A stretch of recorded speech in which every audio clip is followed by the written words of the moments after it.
ప్రియులారా, ప్రార్థన చేసుకుందాం. పరిశుద్ధుడా, నీకే స్తోత్రాలు చెల్లిస్తూ ఉన్నాం నాయనా. మరలా తిరిగి మేమందరమును కూడా ఈ ప్రాతకాల ఆరాధనలో తండ్రి ప్రవేశించుట ద్వారా నాయనా మీకే మహిమ, ఘనత, ప్రభావాలు కలుగునుగాక. ఇట్టి రీతిగా నాయనా నీ ప్రియులైనటువంటి బిడ్డలతో, కుటుంబాలతో, స్వదేశ విదేశాల్లో ఉన్నవారితో కలిసి నాయనా ఉదయకాలమే కీర్తనలు పాడుచు, లేఖనాలు చదువుచు, ఆరాధించటానికిని, వాక్య ధ్యానం చేయటానికిని మీరు మాకు ఇచ్చిన కృప కొరకు నాయనా స్తోత్రాలు చెల్లిస్తున్నాం. ఆరాధన అంతటిలో కూడా మీరుండాలి, మీరు మహిమ పొందాలి. యేసు ప్రభువారి పరిశుద్ధ నామమున వేడుకొనుచున్నాము తండ్రి, ఆమేన్. ప్రియ దేవుని కుటుంబీకులారా, ఆంధ్ర క్రైస్తవ కీర్తనల పుస్తకం నుండి 5వ కీర్తన, నీతి గల యెహోవా స్తుతి మీ ఆత్మతో నర్పించుడి. ఈ కీర్తన ద్వారా ఆరాధన కార్యక్రమంలో ప్రవేశిద్దాం. నీతి గల యెహోవా స్తుతి మీ ఆత్మతో నర్పించుడి, మీ ఆత్మతో సేవించుడి. దాతయౌ మన క్రీస్తు నీతిని దాల్చుకొని సేవించుడి. నీతి గల యెహోవా స్తుతి మీ ఆత్మతో నర్పించుడి, ఆత్మతో సేవించుడి. చదల పుడమియు రవియు చలదియు నదులు గిరులను చక్కగా సదమాలం బగు దైవనామము సర్వదా నుతి చేయను. నీతి గల యెహోవా స్తుతి మీ ఆత్మతో నర్పించుడి, మీ ఆత్మతో సేవించుడి. సర్వశక్తుని కార్యములకి సర్వరాష్ట్రములన్నీయు గర్వములు విడి తలలు వంచుచునుర్విలోనుతి చేయను. నీతి గల యెహోవా స్తుతి మీ ఆత్మతో నర్పించుడి, మీ ఆత్మతో సేవించుడి. గీతా తాండవ వాద్యములచే ప్రీతి పరచెడు సేవాతో పాతకంబులు పరిహరించెడు దాతనే సేవించుడి. నీతి గల యెహోవా స్తుతి మీ ఆత్మతో నర్పించుడి, మీ ఆత్మతో సేవించుడి. పరమాదూతలు నరులు పుడమిని మొరలు బేటుచు దేవుని పరమోనందు నటి యేసుని పాదములు సేవింతురు. నీతి గల యెహోవా స్తుతి మీ ఆత్మతో నర్పించుడి, మీ ఆత్మతో సేవించుడి. ఇలను భక్తులు కూడుకొనియా బలము కల్గిన దేవుని వెలయు స్తుతి వేణోళ్ళ తోడను విసుగు చెందక చేయుడి. నీతి గల యెహోవా స్తుతి మీ ఆత్మతో నర్పించుడి, మీ ఆత్మతో సేవించుడి. ఆత్మా నీవిక మేలు కొని శుద్ధాత్మ యేసుని తండ్రిని త్రిత్వమగుణ ఏకా దేవుని హర్షమునసే వింపవే నీతి గల యెహోవా స్తుతి మీ ఆత్మతో నర్పించుడి మీ ఆత్మతో సేవించుడి. తండ్రి యొక్కయు కుమారుని యొక్కయు పరిశుద్ధాత్మ యొక్కయు నామమున ఆమేన్. ప్రభువా మమ్మను కనికరింపుము, క్రీస్తు మమ్మను కనికరింపుము, ప్రభువా మమ్మను కనికరింపుము. మనమందరము కలిసి అపోస్తల విశ్వాస ప్రమాణాన్ని ఒప్పుకుందాం. భూమి ఆకాశములను సృజించిన సర్వశక్తి గల తండ్రి అయిన దేవుని నమ్ముచున్నాను. ఆయన కుమారుడును మన ప్రభు అయిన యేసుక్రీస్తు నమ్ముచున్నాను. ఈయన పరిశుద్ధ ఆత్మ వలన గర్భమున ధరింపబడి కన్యైన మరియకు పుట్టి పొంతి పిలాతు అధికారము క్రింద శ్రమపడి సిలువ వేయబడి చనిపోయి సమాధి చేయబడననియు అదృశ్య లోకములోనికి దిగననియు చనిపోయిన వారిలో నుండి మూడవ దినమున లేచి పరలోకమునకెక్కి సర్వశక్తి గల తండ్రి యగు దేవుని కుడి చేతి వైపున కూర్చుండి ఉన్నాడనియు సజీవులకును మృతులకును తీర్పు చేయటకు అక్కడ నుండి వచ్చిననియు నమ్ముచున్నాను. పరిశుద్ధాత్మ నమ్ముచున్నాను. పరిశుద్ధ క్రైస్తవ సంగమకు పరిశుద్ధుల సహవాసమును పాపక్షమాపణయు శరీర పునరుద్ధానమును నిత్య జీవమును నమ్ముచున్నాను. ఆమేన్. ప్రియులారా, అందరము కూడా అలాగే నిలిచి ఉంటుండగా పరిశుద్ధ గ్రంథాలు తెరచి 102వ సంకీర్తన 1వ వచనము నుండి 5వ వచనం వరకు ఉత్తర ప్రత్యుత్తర రీతిగా చదువుకుందాం. పరిశుద్ధ గ్రంథాలు తెరవండి. 102వ సంకీర్తన 1వ వచన ప్రారంభం. యెహోవా నా ప్రార్థన ఆలకింపుము, నా మొర నీ యొద్దకు చేరనిమ్ము. నా కష్టదినమున నాకు విముఖుడవై ఉండకము, నాకు చెవియొగ్గము, నేను మొరలిడు నాడు త్వరపడి నాకు ఉత్తరమిమ్ము. పొగ ఎగిరిపోవునట్లుగా నా దినములు తరిగిపోవచ్చున్నవి, పోయిలునది కాలిపోయినట్లు నా ఎముకలు కాలిపోయినవి. ఎండ దెబ్బకు వాడిన గడ్డి వలె నా హృదయము వాడిపోయి ఉన్నది, భోజనము చేయుటకే నేను మర్చిపోచున్నాను. 5వ చరణం కలిసి చదువుకుందాం. నా మూల్గుల శబ్దము వలన నా ఎముకలు నా దేహమునకు అంటుకుని పోయినవి. తండ్రికిని కుమారునికిని పరిశుద్ధాత్మకును ఆది అందిప్పుడు ఎల్లప్పుడూ యుగ యుగములందుండునట్లు మహిమ కలుగునుగాక. ఆమేన్. ప్రియులారా, ఈ ప్రాతకాల ఆరాధన కొరకు ఏర్పాటు చేయబడిన పరిశుద్ధ లేఖన భాగాన్ని కలిసి చదువుకుందాం. పరిశుద్ధ గ్రంథాలు తెరవండి.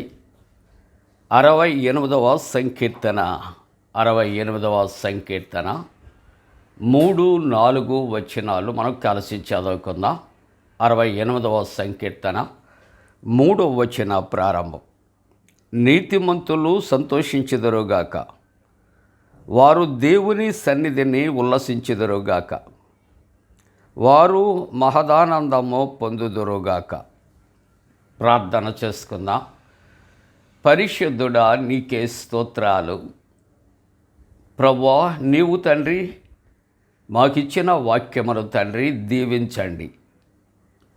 అందరము ఈటి విధముగా కలిసి నీ పరిశుద్ధ వాక్య భాగాన్ని చదవటానికి మీరిచ్చిన కృప కొరకు నాయన స్తోత్రాలు చెల్లిస్తున్నాం. నీ వాక్యాన్ని చదువుచూ ఉన్నటువంటి ప్రతి కుటుంబము, ప్రతి విశ్వాసిని దీవించండి. ప్రభువా, నీవు తండ్రి వారి నోటి నిండా మీరు ఉంచినటువంటి నాయన మధురమైనటువంటి వాక్యమును బట్టి నీకే స్తోత్రాలు. నీ దాసుడు మాట్లాడుచుంటుండగా మరుగుపరచి మీరు మాతో మాట్లాడండి. యేసు ప్రభు వారి పరిశుద్ధ నామమున వేడుకొనుచున్నాము తండ్రి. ఆమేన్. ప్రియమైన దేవుని యొక్క కుటుంబీకులారా, యేసు ప్రభు వారి పరిశుద్ధ నామమున మీ అందరికీ కూడా శుభాలు తెలియజేస్తూ ఉన్నాను. మీ గృహాలలో జరుగుతున్నటువంటి సెలబ్రేషన్స్ను బట్టి సెలబ్రిటీస్గా ఉన్నటువంటి మీ కుటుంబీకులకు, బిడ్డలకు, పండు friends and sisters YouTube channel ద్వారా శుభాకాంక్షలు అందజేస్తూ ఉన్నాను. ఏమండి, అందరూ క్షేమంగా ఉన్నారా? ప్రార్థనలు చేస్తూ ఉన్నారా? ఒకరి కొరకు ఒకరు కలిసి ప్రార్థనలు చేసుకుందాం. ప్రేమతో తెలిసినటువంటి రీతిలో ఒకరిని ఒకరు హెచ్చరిక చేసుకుందాం ప్రియులారా. దేవుని యొక్క గ్రంథములో కూడా మనం చూస్తూ ఉంటున్నప్పుడు ఆదిమ క్రైస్తవ సంఘాలు ప్రతిదినము కూడా వారు ఇంటింట వారు చేరియట దేవుని యొక్క వాక్యాన్ని వారు ధ్యానము చేస్తూ వారు దైవ సన్నిధిలో వారు ప్రార్థనల్లో గడుపుచూ ఉండేవారనే మాటలు జ్ఞాపకం చేసుకుంటూ ఉన్నా.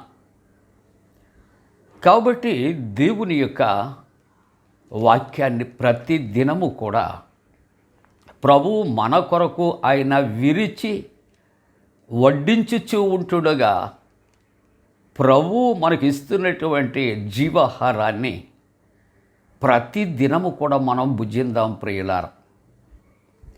దైవ గ్రంథములో ఒక హెచ్చరిక జ్ఞాపకం చేసుకుంటున్నాం. ఆ హెచ్చరిక ఏమిటి అని ఆలోచన చేస్తే మీకు కరువు కలుగుతూ ఉన్నది, కానీ ఆహారం వలన వచ్చే కరువు కాదు, కానీ వాక్యము అని కరువు వస్తుందని దైవ వాక్యములో ఒక హెచ్చరిక మీ ముందుకు తీసుకువస్తున్నాను. కాబట్టి ప్రస్తుతానికి మందిరాలు మూయబడ్డా వాక్యము పుష్కలంగా మనకు ఆయా రీతులలో దైవ సేవకుల ద్వారా అందించబడుతుంది. దేవునికి వందనాలు. మరి రాబోయే దినాలు కూడా అటువంటి రీతిలో వాక్యం ప్రకటించటానికి ఎంత అవకాశం ఉంటుందో మనం ఊహించలేనటువంటి సందర్భాలు కదా. అటువంటి దుస్థితి రాకముందే దేవుని యొక్క వాక్యాన్ని మననం చేసుకుందాం. దేవుని యొక్క వాక్యాన్ని కంఠస్థం చేద్దాం ప్రియులారా. నా అనుభవంలో చాలామందిని నేను ఎరుగుదును. అధ్యాయాలు క్రిస్మస్ పండగల కొరకు కంఠస్థం చేసి ప్రవచనాలుగా చక్కగా చెప్పేవారు అనేక మంది నాకు తెలుసు. వారిని బట్టి దేవునికి వందనాలు. రాబోయే దినాలు ఏ పరిస్థితి ఎలాగుంటుందో తెలియదు. పెట్టుకుంటానికి కళ్ళజోడు లేకపోయినా దొరకకపోయినా, పరిశుద్ధ గ్రంథాలు చదవటానికి లభ్యమైపోయినా ఆ పరిశుద్ధ వాక్యము మన హృదయంలో ఉంటే ఆ వాక్యాన్ని నిలుపు చేయటానికి, అడ్డు చేయటానికి ఎవరికీ కూడా ఆస్కారము ఉండదు అని ప్రేమతో ఈ మాట నేను తెలియజేస్తున్నాను. దీపము ఉంటుండగా ఇల్లు చక్కబెట్టుకుందాం. ఆ దీపము కూడా దేవుని యొక్క వాక్యమే కదా. ఆ దీపము కూడా నీకు నాకు దేవుడిచ్చిన జీవమే కదా. కాబట్టి మనము నిర్లక్ష్యం చేయవద్దు. నిర్లక్ష్యం కొరకు ఒక బోధకుడు ఏమంటున్నాడో తెలుసా? నిర్లక్ష్యము అనే మాటకు నెగ్లెక్ట్ అని చెప్పబడుతుంది. కాబట్టి neglect is the shortest route to hell అంటున్నాడు. నేను ఆగి మెల్లిగా చెప్పటానికి కారణం అర్థం చేసుకుంటారు. అలక్ష్యము, నిర్లక్ష్యము అనేదట నరకానికి పోయి ఒక మార్గము అంటూ ఉన్నాడు. కాబట్టి నిర్లక్ష్యం చేయొద్దు. దేవుని సన్నిధి లేదు కదా, దేవుని సన్నిధి అంటున్నారు ఏంటి అని అనుకోగలిగితే, ఆదికాండములో యాకోబు యొక్క జీవితము ఆ రాత్రి అంతా కూడా ప్రయాణము చేసి చీకటి అయిపోయిందని ఆ రాత్రి ఆ రాళ్లలో ఒక రాతిని తీసుకొని తలగడగా చేసుకుని తను పండుకున్నప్పుడు దర్శనం వచ్చింది. ఆకాశము నుండి భూమి మీదకు ఒక నిచ్చెన వేలాడు వేయబడుతూ దేవదూతలు ఎక్కుచూ దిగుచూ ఉన్నప్పుడట ఆ తెల్లవారుజాము మెలకు వచ్చి లేచి అనుకుంటున్నాడు, ఇది నిశ్చయముగా ఇది దేవుని యొక్క మందిరమే. ఏమండి, అక్కడ కట్టబడిన మందిరం ఉందా? దేవుడు ఎక్కడ కనిపిస్తే, దేవుని మాట ఎక్కడ వినిపిస్తే మరొక మాట నేను జ్ఞాపకం చేస్తూ ఉంటున్నాను. మోషే అరణ్యములో బర్నింగ్ బుష్, మండుచున్నటువంటి ఆ పొద వైపు స్వరము విని వెళుతూ ఉంటుడుగా ఆ యొక్క పొదలో నుండి ఒక స్వరం వినిపించుట జ్ఞాపకం చేసుకోనండి. మోషే, నీ యొక్క చెప్పులు విడిచిపెట్టు, ఇది పరిశుద్ధ స్థలము. పరిశుద్ధ స్థలాన్ని అని దేన్ని అంటామంటే దేవుని యొక్క మందిరాన్ని, నివాసాన్ని. కానీ దేవుని యొక్క పరిశుద్ధ స్థలమట ఎక్కడండి? అరణ్యములో మండుచున్నటువంటి పొదలో నుండి వినిపించే మాట. నీవు, నీ భర్త, నీవు లేకుంటే నీ భార్య, బిడ్డలతో నీ గృహములో మోకరిల్లి భక్తిభావముతో కీర్తనలు పాడుకుంటూ ప్రార్థన చేసుకుంటే అదే నీ నివాసాన్ని నీ మందిరంగా చేస్తున్నాడు. నీవు స్తుతిస్తూ ఉంటున్నప్పుడు, ఆరాధిస్తుంటున్నప్పుడు, భక్తి కలిగి ఉంటూ ఉన్నప్పుడు నీ హృదయాన్ని దేవాలయముగా దేవుడు చిత్రీకరిస్తున్నానని చెబుతున్నాడు కొరింథీ పత్రికలో. కాబట్టి దేవుని సన్నిధిని మీరు ఇంటి దగ్గర ఉన్న మీ హృదయాలు కానీ మీ గృహాన్ని కానీ అది దైవ సన్నిధిగా మార్చుకొని భయంకరమైన పరిస్థితుల్లో ప్రభు సన్నిధిగా దేవుని సన్నిధిలో సహవాసం చేయటానికి మీరు సిద్ధపడాలని ప్రభు పేరట నేను తెలియజేస్తూ ఉన్నా. దేవుని వాక్యము కూడా పరిశుద్ధ గ్రంథంలో ఏమని వ్రాయబడిందో తెలుసా? దేవుని దాసుడు మీ ఇంటికి వచ్చినప్పుడు చేర్చుకోకపోతే దేవుని వాక్యం అంటుంది, అక్కడ నీ యొక్క కాళ్ళకున్న దుమ్ము దులిపివే, రేపొద్దుట అది సాక్ష్యమిస్తుందట.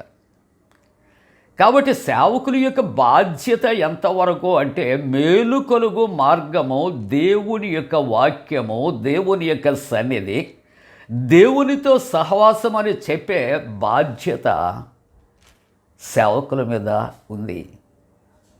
కాబట్టి ప్రేమతో నేను మాటలు తెలియజేస్తుంటుడుగా ప్రేమతో ఈ యొక్క మాటలు మీరు స్వీకరించండి. ఈయనకి ఏమీ పని లేదండి, రిటైర్డ్ అయిపోయి ఉన్నాడు, ఏదో ఒకటి మాతో చెప్పకపోతే ఎలాగో కాలం గడుస్తుంది అనుకుంటున్నారేమో. కానీ ప్రతి ఒక్కరి మీద దేవుడు ఒక్కొక్కరికి బాధ్యత ఉంచాడని నేను గతంలో తెలియజేస్తాను.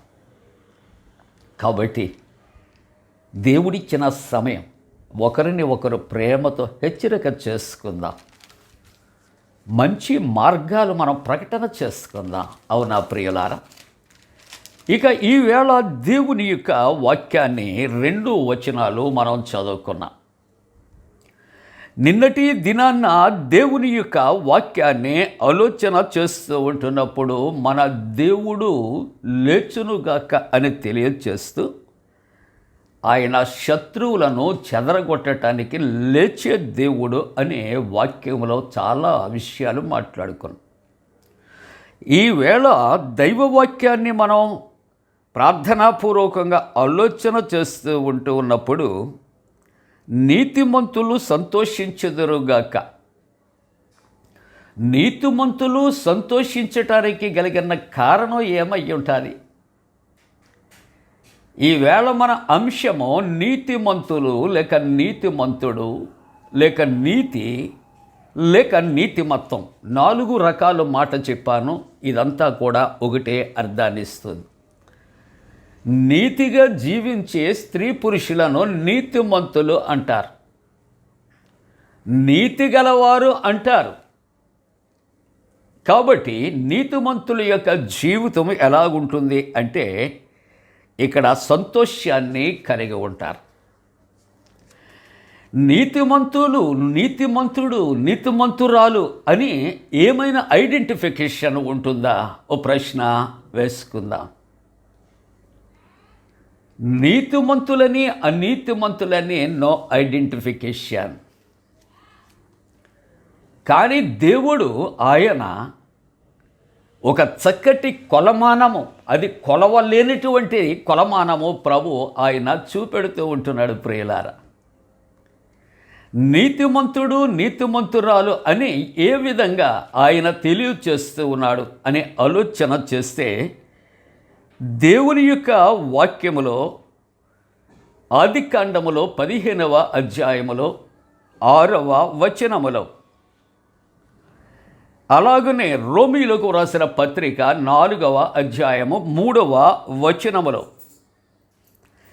యాకోబు పత్రిక 2వ అధ్యాయం 23వ వచనములో ఇంచుమించు ఇదే మాటలు మనతో మాట్లాడుతూ ఉన్నాయి.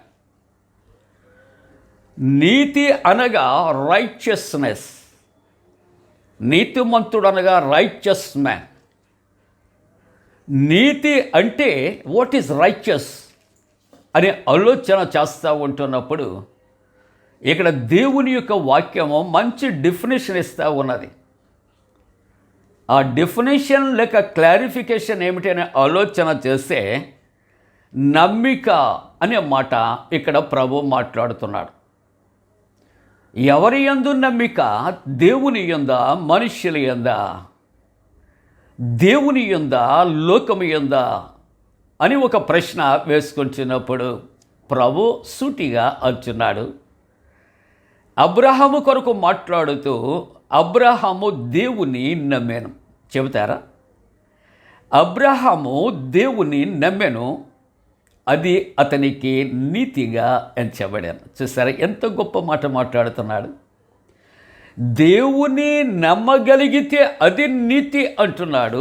దేవుని నమ్మినటువంటి వాడిని నీతిమంతుడు అంటూ ఉన్నాడు. అంతకు మించినటువంటి సీక్రెట్ ఏమీ కూడా లేదండి. నేను నీతిమంతుడను అని ఒకవేళ చెప్పుకుంటే ప్రజలను మోసగిస్తున్నాను, ప్రభువును మోసగిస్తున్నాను. కానీ నా నీతి ఏంటో, నా అవినీతి ఏంటో, అనీతి ఏంటో మనుష్యులకు తెలియకపోవచ్చు, కానీ ప్రభువుకి సమస్తము కూడా ఆయన ఎరిగినవాడు. కాబట్టి అబ్రహాము కొరకు ప్రత్యేకించి అంటాడు, అబ్రహాము దేవుని నమ్మెను, అది అతనికి నీతిగా ఎంచబడను. How wonderful it is! ఎంత గొప్ప సంతోషమండి ఇటువంటి మాట. అబ్రహాము కొరకు చెబుతున్నాడంటే నా కొరకు, నీ కొరకు కూడా ఆయన చెప్పగలిగినటువంటి దేవుడు కదా. ప్రియా దేవుని విశ్వాసులారా, ఈ యాకోబు పత్రిక 2వ అధ్యాయం 24వ వచనములో ఇక్కడ మనుష్యుడు విశ్వాస మూలమున మాత్రముగాక, మనుష్యుడు విశ్వాస మూలమునుగాక మరల దాంట్లో వాక్యం ఏమంటుందో, నీవు దేవుడు అంటే ఏదో బ్లంట్గా నేను దేవుణ్ణి నమ్మేశాను అని నోటితో చెప్పటం కాదు, పదాలతో చెప్పటం కాదు, నువ్వు ఏం చేయాలో ఆయన తెలియచేస్తా ఉన్నాడు. మనుష్యుడు విశ్వాస మూలమున మాత్రము కాక క్రియల మూలమునను నీతిమంతుడిని ఎంచబడునని మీరు దీని వలన గ్రహించిరి. ఒకటి, దేవుని నమ్మాలి. నమ్మిన విశ్వాసే ఏం చేయాలి అంటే అతడు క్రియలు దేవునిలో కనపరచాలి. దేవుని కొరకైన కార్యాలు అతడు జరిగిస్తేనే అతడు నీతిమంతుడు. జాగ్రత్తగా గమనిద్దాం. ఇక్కడ యాకోబు పత్రిక 2వ అధ్యాయం 25వ వచనంలో అంటాడు, ఒక వ్యక్తిని చూపిస్తా ఉన్నాడు. ఆ వ్యక్తి రహబు అని. ఆమె గత కాలములో తన జీవితము వేశ్య జీవితమని, దేవుడు తనను మార్చి ఉన్నాడని దైవవాక్యము ద్వారా జ్ఞాపకం చేసుకుంటున్నాం. రహాబు అను వేశ్య కూడా దూతలను చేర్చుకుని ఆమె వేరొక మార్గమున వారిని వెలుపలకు పంపివేసినప్పుడు క్రియల మూలముగా అనగా ఆమె చేసినటువంటి ఈ మంచి పనిని బట్టి నీతిమంతురాలని ఎంచబడెను కదా. అనగా దేవుని యందు నమ్మిక ఉంచటమే కాదు, దేవుని యందు నమ్మిక ఉంచిన నీవు నేను దేవుని కొరకైన కార్యాలు, దేవునికి ఇష్టమైన కార్యాలు చేస్తే అది నీతి. వారు నీతిమంతులు, ఆమె నీతిమంతురాలు, అతడు నీతిమంతుడు అని తెలియచేయబడుతూ ఉన్నది. యాకోబు పత్రిక 2వ అధ్యాయం 26వ వచనములో దైవవాక్యం అంటుంది, ప్రాణము లేని శరీరము ఎలాగో మృతమో, మానవ దేహములో శరీరములో ప్రాణమున్నంత వరకు ఆ దేహానికి శరీరానికి విలువ ఉంటుంది తప్ప ఆ ప్రాణము దేహము విడిచిన తర్వాత మృతమైనది, ఇట్స్ టోటలీ డెడ్, చనిపోయినది, విలువ లేనిది, పనికిరానిది. చూసారా డిఫరెన్స్? కాబట్టి ప్రభువు అంటాడు, ప్రాణము లేని శరీరము ఎలాగూ మృతమో అలాగే క్రియలు లేనటువంటి విశ్వాసము మృతమే. నాకు విశ్వాసం ఉందండి, నేను దేవుణ్ణి నమ్మాను, ఈ రెండూ కూడా కాదు. These are the steps. ఇవన్నీ కూడా దేవునిలోనికి మనం నీతిమంతులముగా చేయబట్టానికి దేవునిని నమ్ముట, దేవుని కొరకైనటువంటి క్రియలు మనము చేయుట అని ప్రభు జ్ఞాపకం చేస్తూ, మనకు ఆ క్రియలు లేకపోతే, దేవుని కొరకైన కార్యములు చేయకపోతే మనకున్న విశ్వాసమట మృతమే. ఈ యొక్క ప్రాణము లేనటువంటి దేహముతో సమానము అంటున్నాడు ప్రియులారా. యెషయా గ్రంథములో 64వ అధ్యాయములో 6వ వచనములో అంటాడు, మా నీతి క్రియలన్నీ మురికి గుడ్డ వలె ఉన్నాయి. సో కాల్డ్ ద పీపుల్, చాలామంది అనుకుంటూ ఉంటారు, గొప్ప గొప్ప వాళ్ళు అనుకుంటూ ఉంటారు, నేను నీతిమంతుడను, నేను నీతిమంతురాలను. మనం ఎవరి కొరకు చెప్పక్కర్లేదు. God knows everything. ఏమండి? కాబట్టి దేవుని యొక్క వాక్యం అంటుంది ఇక్కడ, రోమాపత్రికలో అట నీతిమంతుడు లేడు, ఒక్కడూ లేడు. ఎందుకు లేరు? నీతిమత్వము వారికి లేకపోవటానికి కారణం పాపము అని తెలియజేస్తుంది. అందుకే ఇప్పుడు మేము నీతిమంతులము అనుకుంటే, మా నీతిమత్వము అనుకునేది దేవుని యొక్క దృష్టిలో ఎలాగుందంటే మురికి గుడ్డ వలె ఉంది, జుగుప్సాకరంగా ఉందని భక్తుడు ఇక్కడ సాక్ష్యమిస్తూ ఉన్నాడు ప్రియులారా. 9వ కీర్తన 8వ వచనములో, యెహోవా నీ నీతిని బట్టి లోకానికి తీర్పు తీర్చను. ప్రభు మనకి దేన్ని బట్టి తీర్పు తీరుస్తున్నాడంటే మన నీతిని బట్టి తీర్పు తీరుస్తున్నాడు. 11వ కీర్తన 7వ వచనములో, యెహోవా నీతిమంతుడు, ఆయన నీతిని ప్రేమిస్తాడు. మన దేవుడు నీతిమంతుడు కాబట్టి ఆయన దేన్ని ప్రేమిస్తాడు? నీతిని ప్రేమిస్తాడు. ముగింపుగా ఆదికాండము 7వ అధ్యాయం 1వ వచనములో యెహోవా దేవుడు నోవహుతో మాట్లాడుతాడు. ఈ తరము వారి ఎదుట నోవహట నీతిమంతుడట. కాబట్టి అది నేను చూచాను కనుక నీవును నీ ఇంటి వారును మొదటగా ఓడలో ప్రవేశించుడి. దీంట్లో ప్రవేశిస్తారు, ఓడలో ప్రవేశించండి. అబ్రహాము నీతిమంతుడు అంటాడు, రహాబు ఆమె నీతిమంతురాలుగా తీర్చబడింది అంటాడు. నోవహు ఈ తరము వారి ఎదుట నీతిమంతుడిగా ఉంచి ఉన్నాడు. మనం నీతిమంతులముగా తీర్చబడాలంటే దేవుని మనం నమ్ముదాం. ఆయన కొరకు ఆయన క్రియలు చేద్దాం. విశ్వాసము లేని క్రియలు మృతమే. విశ్వాసముతో కూడినటువంటి జీవితాన్ని జీవించి నీతిమంతురాలుగా తీర్చబడి దేవుని యొక్క వాక్య ప్రకారంగా మనం ఉల్లసించటానికి, సంతోషించడానికి దేవుడు తన పరిశుద్ధాత్మ కూడిన మనపై మెండుగా కుమ్మరించునుగాక. ఆమేన్. ప్రార్థన చేసుకుందాం. పరిశుద్ధుడా, ఈ ప్రాతకాల ఆరాధనలో మీరిచ్చిన వాక్యమును దీవించాడు. ఆరాధిస్తున్నటువంటి విశ్వాసులను, లేఖనాన్ని చదువుచూ ఉన్నటువంటి విశ్వాసులను, ప్రార్థనలు చేస్తున్న విశ్వాసులను పేరు పేరు చెప్పిన దీవించండి. వారి కుటుంబాలను దీవించండి. వారి పిల్లలను దీవించండి. వారి గృహాల్లో జరుగుతున్నటువంటి జన్మదినాలు, వివాహ దినాలను దీవించండి. వృద్ధుల కొరకు, చంటి బిడ్డల కొరకు, యవనస్తుల కొరకు, స్త్రీ పురుషుల కొరకు ప్రార్థిస్తున్నా. ప్రభువా, ఇదిగో తండ్రి, ఈ కరోనా వైరస్ విజృంభించి అనేక కుటుంబాల్లో గాయము కలుగు చేస్తుంది. వారిని ఆదరించాడు. ఆక్సిజన్ లేక అనేక మంది, వైద్యము అందక అనేక మంది, కరోనా వైరస్ అంటే ఏంటో తెలియక నాయన అనేక మంది అమాయకత్వంతో మరికొంతమంది ప్రాణాలు కోల్పోతున్నారు. అటువంటి ప్రాణహాని కలుగకుండా కరోనా వైరస్ నుండి నాయన ప్రపంచ దేశాలు అన్నిటను, మా దేశాన్ని నాయన, మా రాష్ట్రాన్ని, మా అధికారులను, మా కుటుంబాలను కాపాడమని ప్రార్థన చేస్తూ యేసు ప్రభు వారి దివ్య నామమున వేడుకొనుచున్నాము తండ్రి. ఆమేన్. పరలోకమందున్న మా తండ్రి, నీ నామం పరిశుద్ధపరచబడనుగాక, నీ రాజ్యం వచ్చునుగాక, నీ చిత్తం పరలోకమందు నెరవేర్చున్నట్టు భూమి అందు నెరవేరునుగాక. మా ఆయన దినాహారం నేడు మాకు దయచేయము. మా ఎడల అపరాధము చేసిన వారిని క్షమించిన ప్రకారముల అపరాధము క్షమించము. శోధనలోనికి తెక్క కీడు నుండి తప్పించము. రాజ్యము, శక్తి, మహిమ నిరంతరం నీవే ఉన్నవి.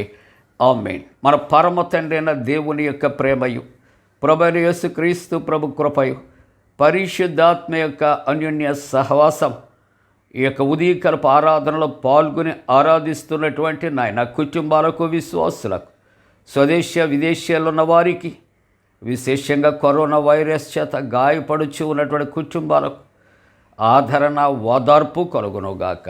ఆమేన్. గుండె చెదరిన వారిని బాగు చేయువాడని, వారి గాయములన్నీయు కట్టుచున్నవాడని, దేవునికి స్తోత్రము గానము చేయుటయే మంచిది. మనమందరము స్తుతి గానము చేయుటయే మంచిది.